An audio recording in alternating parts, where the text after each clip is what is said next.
You've joined us on Starting Up. Now, last week we featured a group shopping startup in the real estate space. Don't forget, those folks even made a case here on our elevator pitch. Well, this time round, we're going to try and unearth that trend for you. Believe it or not, but group shopping websites actually offer some pretty fantastic discounts on both products and services. Sometimes they go up to as much as 98%. Well, Surbhi Goyal grabbed her shopping bag and got us a good bargain.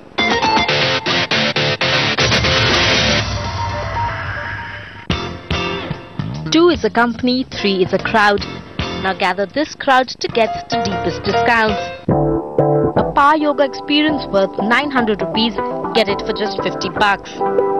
All it requires a few like-minded people clicking on the same deal and voila, all can avail a discount of 70 to 80%. Helping consumer achieve such discounts are a number of group buying sites that are sprouting all over India. Leveraging the power of collective bargaining to provide local deals is MyDala.com. Anisha Singh started this Delhi-based startup in 2009 and has already sold over 30,000 discount deals spread across 9 cities. MyDala offers great deals, all of which come within a time limit. But how, though, do merchants justify such large discounts to consumers? The basis is to provide customers with a deeper value and the merchants with a branding experience and customers that they've never had before. Acting as middlemen, these portals are a marketing space primarily to services establishments like restaurants and spas. Businesses which have fixed costs like labor and overheads. The business model is commission-based, one where the payment is made at the group shopping website. A consumer comes on and buys a voucher. When they buy it, we take a marketing fee of anywhere between 20 to 30% and pass the rest on to the merchant. What this does on the merchant side is it ends up giving them a lot of cash up front, which is how they can give us the heavily discounted deals. While MyDala charges full amount upfront on the website itself, others like Snapdeal.com use an option pricing model where only a small amount of the total deal is collected on the site. This small percentage in most cases is the commission made by Snapdeal, while the rest of the amount is paid directly to the merchant, a model which Snapdeal truly believes in. A restaurant typically being a high frequency purchase, people tend to eat out maybe once a month, twice a month, so 20 to 25 times a year. Whereas how often do you buy a pair of shoes? Maybe once in 18 months, once in 2 years. Right? Same with a pair of jeans probably.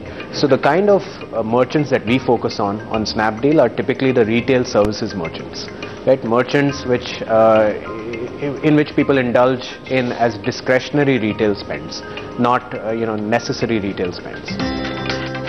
While this model has helped them expand rapidly to 20 cities, drop-offs at the merchant establishments are also higher than the commission model. Yet merchants continue to see more clear value in the group shopping model. The deal that we have with Snapdeal is we are giving buffets, and you buy one buffet and you get another with the compliments. About 25% of all buffets sold since then are being consumed because of the Snapdeal. So that's the increment. And it's not just the merchants that the platform has been attracting, it's investors too. As many as 6 different players in the space, one which has seen both acquisitions and VC investments. As a venture capitalist, advertising models have always been interesting. I think when you look at these types of group purchasing models, they're based on performance. So performance models also tend to do very well. So I think here the question really becomes, how big an opportunity does it exist between the number of merchants that may exist within a local area and how many of those can you keep offering these deals to? So as long as that market is large enough, I think venture capitalists are excited by the fact that that can provide an opportunity to really grow the advertising pie. Great deals attract consumers, but with so many players already in the space, is it too crowded already and can there be any clear winner? I do think eventually the market will collapse to a certain few.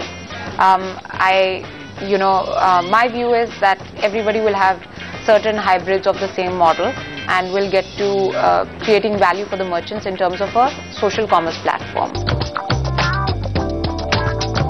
But as the battle for deals continues, there would certainly be higher risk of lower margins. something which could well lead to crowdsourcing instead of crowd buying.